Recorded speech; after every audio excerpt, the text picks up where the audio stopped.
Hello my dear, कैसे आप सब? आई होप काफ़ी अच्छे होंगे। तो मैं प्रमोद अग्रहरी आप लोगों का इंजीनियर अड्डा पर स्वागत करता हूं। तो जैसे आप सबको पता है, मैं आप लोगों के लिए कुछ नए नए कंटेंट लेकर आता हूं जो कि किसी भी इंजीनियरिंग एग्जाम में वहां से अक्सर क्वेश्चन पूछे ही जाते हैं। क्योंकि मैं आप लोगों के लिए एक ऐसा एक मिशन चला रहा हूं कि बहुत छोटी छोटी वीडियो लेकर आऊँ, 10 मिनट 15 मिनट की। और अगर आप 10 से 15 मिनट वीडियो देख लेते हैं तो आप ये श्योर हो जाएं कि मेरे एग्जाम में यहाँ से 1 और 2 मार्क्स का क्वेश्चन आएगा ही आएगा। तो उसी सीरीज के तहत मैं आज आप लोगों के लिए कुछ आईएएस कोड लेकर आया हूं। आईएएस कोड मतलब इंडियन स्टैंडर्ड कोड, जो कि आपके इस समय पे तो ट्रेंड चल रहा है, इसका आईएएस कोड का ही ट्रेंड चल रहा। क्योंकि आपके हर एग्जाम में ना यहाँ से 1 या 2 क्वेश्चन पूछ ही लिए जाते हैं। तो यहाँ पर जैसे कि यहाँ पर मैं आप लोगों को पहले ये बता देना चाहता हूँ क्या लिखा हुआ है। ये लिखा है कि मेहनत इतनी खामोशी से करो कि तुम्हारी सफलता शोर मचा दे। कहने का मतलब ये है कि आपको मेहनत तो यार डियर करना पड़ेगा। कहने का मतलब मेरा समझ पा रहे होगे, मेहनत तो आपको करनी पड़ेगी। और क्योंकि सक्सेस का कोई भी शॉर्टकट तरीका नहीं होता। सचिन तेंदुलकर भी आज दुनिया के महान बल्लेबाज बने हैं, तो ऐसे नहीं बने उन्होंने रातों में जग जग के क्रिकेट खेला है। वैसे आप रातों में जग जग के दिन में एक एक टाइम का यूटिलाइजेशन करके आप पढ़ाई करो। आप सबको पता है कि आपका जो एग्जाम है वो आफ्टर 2 मंथ है। आज से अगर जोड़ा जाए तो 60 डेज है, ओनली एंड ओनली 60 डेज बचा हुआ है।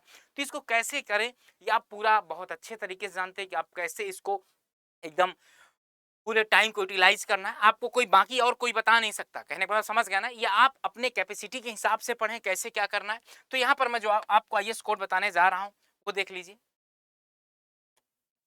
ये देखिए, ये जो भी आईएएस कोड है ना, ये आईएएस कोड आपके पता किसके हैं? ये जो भी आईएएस कोड है, ये आईएएस कोड है आपके किसके आईएएस कोड है? ये आपके ब्रिक के आईएएस कोड है। ये ब्रिक, क्योंकि एग्जामिनर को भी इस समय पे एग्जामिनर ना क्वेश्चन ऐसे ऐसे तरीके से देता है जिससे उसको ये पता चले कि यार एसएससी जेई में आप 100 में आप ये समझ रहे होंगे कि 100 में से करीब 60 to 70 क्वेश्चन आपके याद किए हुए आते हैं, एज ए पेट क्वेश्चन आते हैं। जैसे यहाँ पर अभी तो मैं कई यहाँ पर स्लाइड दिखाऊंगा, 3 4 स्लाइड दिखाऊंगा, लेकिन आपको ये सारा कुछ पढ़ना नहीं है। समझ गया ना? ये सारा कुछ आपको पढ़ना नहीं है। जो पढ़ना है मैं आपको बता रहा हूँ। अब जिसको भी ट्रस्ट न हो मुझ पर, जाइएगा आप लोग प्रीवियस ईयर के पेपर उठाइएगा और देखिएगा कि यहाँ से क्वेश्चन पूछे गए हैं कि नहीं। यहाँ से 5 या 6 आपको बताऊंगा। देखो, याद तो करना पड़ेगा भाई, इसका कोई भी शॉर्ट ट्रिक नहीं है। तो 4 बार पढ़ेंगे दिमाग पे याद हो जाएगा। जैसे ब्रिक के लिए बताऊं यहाँ पर, जैसे ब्रिक के लिए आपका सबसे ज्यादा इंपॉर्टेंट क्या हो जाता है? Heavy duty brick, heavy duty burn, heavy duty burn clay brick. इसके लिए कौन सा आईएस कोड यूज किया जाता है? इसके लिए जो आईएस कोड यूज किया जाता है ना, वो है आपका 2180। क्या है आपका? 2180 आपका आईएस कोड यूज किया जाता है। सॉरी, 2180, ये गलत लिख गया। क्या है आपका? 2180 है आपका। 2180 आपका कौन सा कोड होगा जो आपका हैवी ड्यूटी के लिए यूज किया जाता है? आप जाके देखिएगा कि कई एग्जाम में आपसे पूछा गया है कि हैवी ड्यूटी बर्न क्लिब्रिक के लिए कौन सा आईएस कोड यूज किया जाता है? 2180 आपका पहला याद रखिएगा। दूसरा आपका क्या है? परफोरेशन,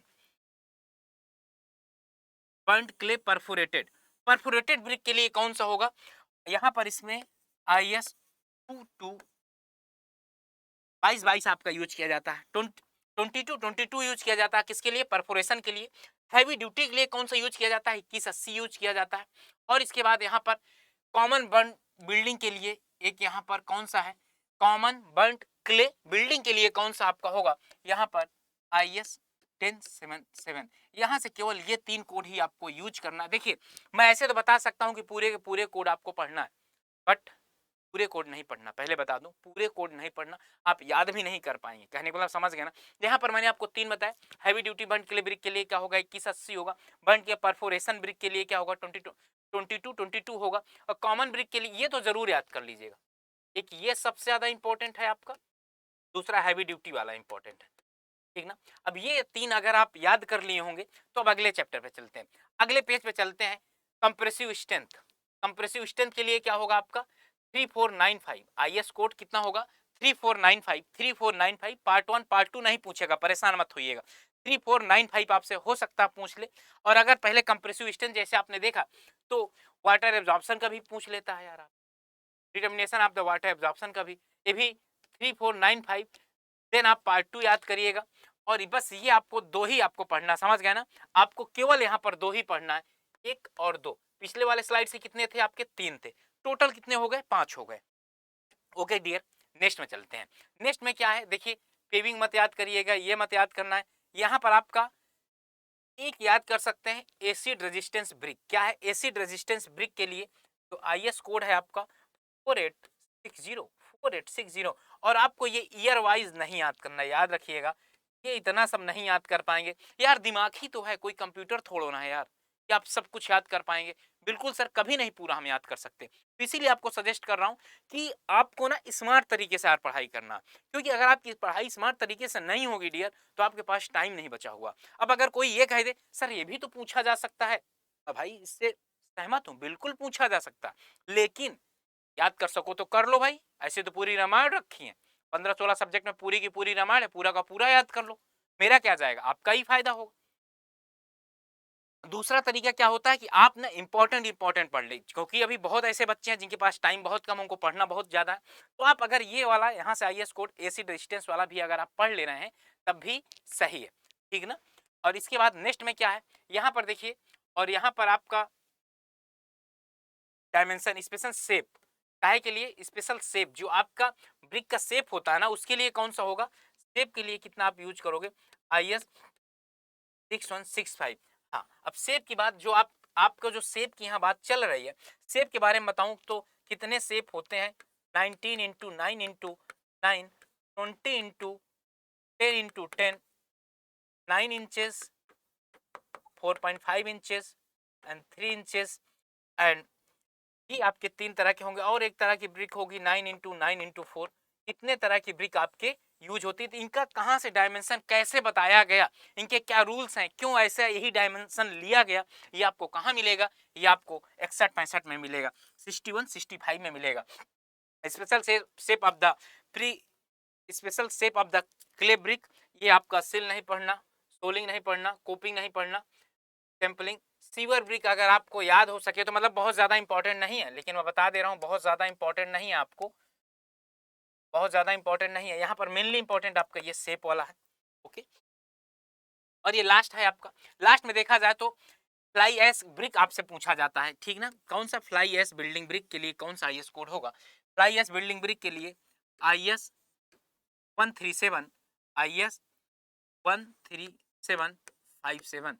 आईएस कौन सा होगा, आईएस मतलब इंडियन स्टैंडर्ड कोड, जो कि देखिए हमारे यहाँ हर चीज का कोड बना, हमारे यहाँ नहीं पूरे वर्ल्ड में हर चीज का एक स्टैंडर्ड डेटा बुक रखी गई है कि अगर यहाँ पर बोर्ड, जैसे यहाँ पर बोर्ड में लिखने के लिए क्या क्या स्टैंडर्ड डेटा होना चाहिए, आपके पास पेन होना चाहिए, लाइट होनी चाहिए, बोर्ड होना चाहिए, वैसे ही आपके ब्रिक में क्या क्या होना चाहिए, उनकी क्या क्वालिफिकेशन होनी चाहिए। जैसे जेई का फॉर्म आप भर रहे हैं तो उसके लिए अलग से एक स्पेसिफिकेशन रूल बुक है ना, गाइड बुक है, वहां पर ये लिखा है आपके, क्या लिखा हुआ कि उस बुक में आपकी एज इतनी होनी चाहिए, आपका ये बीटेक होना चाहिए, ये सारा कुछ है। वैसे यहाँ पर देखिए फ्लाई एस बिल्डिंग कई बार पूछा गया, कितने बार होगा, आईएस 13757।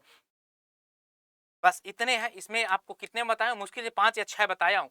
तो 5 या 6 ब्रिक आप में यहाँ से जो सैंपल है ना, ये 5 और 6 आपको याद कर रखने हैं। कौन कौन से बताया था, फिर से आपको एक बार रिपीट करवा देता हूँ, कौन कौन से था आपका, common burnt clay building, common burnt clay building क्या होगा आपका, आईएस 1077, आईएस 1077 होगा। और क्या होगा, heavy duty bed, heavy duty तो भी कई बार पूछा जा चुका है, 2180 आपका हैवी ड्यूटी के लिए होगा। बर्न्ट क्ले परफोरेटेड किसके लिए होगा, 2222। देखिए मैं बता दूं, ये आपको एक बार के पढ़ने में नहीं याद होगा, तो फिर सर क्या करें हम, इसका नहीं याद होगा तो आप इसकी एक स्लिप बनाइए, कहीं पर चिपका दीजिए, जैसे चिपका दीजिए, दिन भर में 4 बार नजर पड़ेगी यार, देखते देखते तो सबसे प्यार हो जाता है, समझ गए ना, देखते देखते तो सबसे प्यार हो जाता है, इससे भी हो जाएगा यार, सिंपल सी बात है। जब देखते देखते सबसे प्यार ही हो जाना है तो इसको भी ऐसे लगा दो फोटो, जैसे कि आपके घर पे अगर कोई भी किसी की भी अगर आपने पिक लगाया हुआ, उसको बार बार देखते हैं तो आपको बिल्कुल प्यार हो जाता है। वैसे देखते देखते ना दिमाग पे चीजें स्ट्राइक करने लगती हैं। अच्छा गेट के अंदर घुसे, अच्छा हैवी ड्यूटी के लिए क्या हुआ, 2180 हुआ, बर्न के परफोरेटेड के लिए क्या हुआ, 2222 हो गया, ठीक ना। और इसके बाद क्या हुआ, यहाँ से 3 थे, 2 यहाँ से बताया था कि determination of the compressive strength के लिए कितना होगा, 3495 वाटर एब्जॉर्प्शन के लिए कितना होगा, 3495 होगा, ठीक ना। यही बस 2 आपको याद करने थे। और इसके बाद 5 हो गए। 5 के बाद एक ये आपको बताया था एसिड रेजिस्टेंस ब्रिक, बहुत ज्यादा इंपॉर्टेंट नहीं है एसिड रेजिस्टेंस ब्रिक, 5 हो गए। 5 के बाद फिर से यहाँ देखा जाए कि यहाँ पर ये एक था, यहाँ पर एक ये था कि स्पेशल शेप कौन प्रोवाइड करवाता है। वेरी एंड वेरी इंपॉर्टेंट, 1000 बार पूछा जाने वाला क्वेश्चन है। क्या होगा 6165, ठीक है ना। 6 आपके हो गए जो पढ़ने थे, और 7वां आपका ये हो गया 7। Fly ash building brick, burned clay fly ash building brick के लिए 13757, 13757 आपका बर्न्ड क्ले ब्रिक होगा। तो आई होप या अगर आपने इतना पढ़ लिया ना, तो आप यकीन मानिए, अगर आप इतना पढ़ लिए तो यकीन मानिए कि यहाँ से ब्रिक्स से अगर कहीं से भी आईएएस कोड आएगा ना, जाएगा, इसके बाहर से कहीं नहीं आएगा। तो कमेंट सेक्शन में जरूर आप बताइएगा कि आपको कैसे वीडियो लगी, और अगर वीडियो पसंद आई हो तो लाइक और सब्सक्राइब जरूर करिएगा। हाँ, और अगर आप लोगों को ये जर्नी के दौरान किसी भी द्रोणाचार्य की आपको जरूरत पड़े या किसी भी गाइडेंस की अगर आपको जरूरत पड़ती है ना, तो आप इंजीनियर अड्डा से जुड़ना मत भूलिए। हाँ, कुछ बच्चे ऐसे होते हैं जिनको ये नहीं पता होता कि सर, कई बार मैसेज करते सर हम कैसे इंजीनियर अड्डा से आपके परिवार से जुड़ सके, तो उनको लिए आपको बता देता हूँ, मैं उन सब के लिए बता सकता हूँ कि कैसे आपको जुड़ना है। जुड़ेंगे कैसे, सीधे गूगल पे जाएंगे, गूगल पे सर्च क्या करना है, अड्डा 24/7। जी सर, हमने सर्च कर लिया, और पहली वाली स्लाइड पे ही सर्च करना है, ठीक है ना। यहाँ जाने के बाद ऑल कोर्सेज में जाएंगे, अड्डा 24/7 में नहीं जाएंगे। अगर यहाँ पर जाएंगे तो आपको बुक्स वगैरह मिलेगी।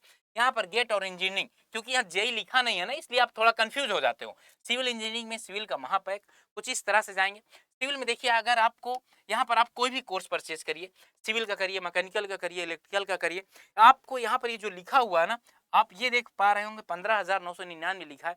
आपको यहाँ पर नहीं, मतलब यहाँ पर आपको नहीं फंसना, मतलब आपको इतने में नहीं परचेज करना। मैं आपको बता दूं, मैं आपको एक कोड बता रहा हूँ, समझ गए ना। आपको इतने में तो परचेज ही नहीं करना। यहाँ पर आप करेंगे क्या, मैं आपको एक कोड बता रहा हूँ, आप जैसे उसको ऑफर, जैसे ये कोड आप अप्लाई करोगे ना, आप ये देखोगे, जैसे ये कोड आप अप्लाई करोगे, आप ये देखोगे, आपको मैक्सिमम से मैक्सिमम डिस्काउंट मिल जाए। जितना भी मैक्सिमम डिस्काउंट होगा ना, वो आपको मिलेगा। इससे ज़्यादा डिस्काउंट आप नहीं पा सकते। देखिए, ये जॉब 75 मत लगाइएगा, क्योंकि यहाँ पर 15% मिलेगा, यहाँ 75% मिलेगा, और जो मैं कोड लगवा रहा हूँ वो 77% मिलेगा। जैसे आप इसको अप्लाई कर देते हैं, अप्लाई करने के बाद देखिए ना, 3679 यार, 77% आपको डिस्काउंट मिल जाता है। ओके, इससे भी अगर कम में करना है तो क्या करिए, आप ऐप को पहले डाउनलोड करें, और अगर आप ऐप को डाउनलोड करने के बाद अगर आप ये करेंगे ना, तो आप ये समझ लीजिए कि आपको 1% और मिल जाएगा, तो आपका सिलेबस जाके कोर्स आपका 3500 करीब का पड़ेगा। जी सर, एकदम सही बात बोल रहे हो आप। देखिए, अभी तो यहाँ पर आपको क्या क्या मिलेगा, वैलिडिटी 12 मंथ की होगी, 3000 घंटे क्लास होगा, टेस्ट सीरीज होगा, ई बुक होगी, ये सारा कुछ होगा। और यहाँ पर आपको बता दूं, मैं जेई के लिए, डीडीए जेई के लिए, आरआरबी के लिए, यूपीपीसीएल के लिए, और आपको बता दूं, हम लोग महापैक इसलिए पर आपको बोलते हैं क्योंकि यहाँ पर सारे के सारे एग्जाम आपके कवर हो जाते हैं। कोई भी एग्जाम आपको बार बार करने की जरूरत नहीं होती। तो आपको सेशन कैसे लगा, बिल्कुल बताइएगा। Okay, bye bye, love you, take care.